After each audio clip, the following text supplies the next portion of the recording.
royalty from England. Direct descendant ni Queen Elizabeth. Baliw. Eto si Eya, Ambitious frog? Kokak. ang medyo pangit na may-ari ng diary. 3,500 kada buwan, 1 month advance, 1 month deposit, 5,000 deposit sa Meralco, 2,500 sa tubig, 4 kayo sa kwarto, bawal ng tila ng boyfriend, saka bawal mag-alaga ng aso. O ano, kukunin mo ba? Hindi na ho. May boyfriend kasi ako eh. Hindi nga. Sige na ho, kahit anong trabaho, desperado na ho ako eh. Good luck. Sana magtagal ka. You don't have to be rude. Tama! Sino to? Si Cross, ang crush ng bayang pogi na. Monster naman. Ang anak ko is human, but also he is half Halima. Mukha mo pala yun. Akala ko connected dots. Ay! Pangit na nga. Lampa pa. Hi, kilala mo ba si Cross Sanford?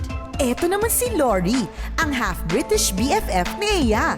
Alam mo, ewan ko sa'yo kung ba't nagustuhan mo yung tao na yan. Elementary classmate ko na si Cross. I always got bullied. Lagi niya akong pinagtatanggol. I would like you all to meet my girlfriend. Si Cross, sigurado ka? Sinadya ko yun para mas lalo kanilang paginitan. So you and your pimples will be miserable. Can I order you? Take out? At si Chad, ang certified cutie na crush ni Eya. Nililigawan ko siya for 1 year. Di pa ako sinasagot eh. Kasi may iba siyang gusto. Tanga pumili ni Lori. Chad loves Lori. Mahal na mahal kita. Lori loves Cross. Cross, I love you. Eh, sino kaya love ni Cross? Bakit ang pangit mo? Sa mo tinatago yung sungit buntot mo. Pag di ka dumating, patay ka sa akin. Para mapansin ka naman ni Cross. Kasi bagay kayo.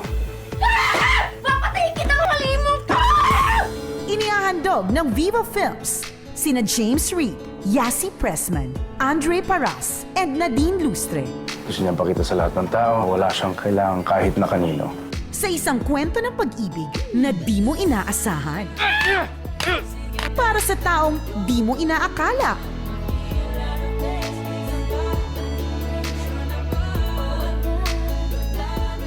O ano?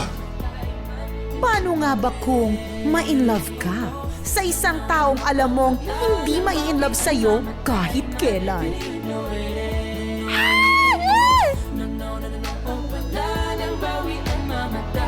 Sige na. Maganda ka na. Diary ng Pangit,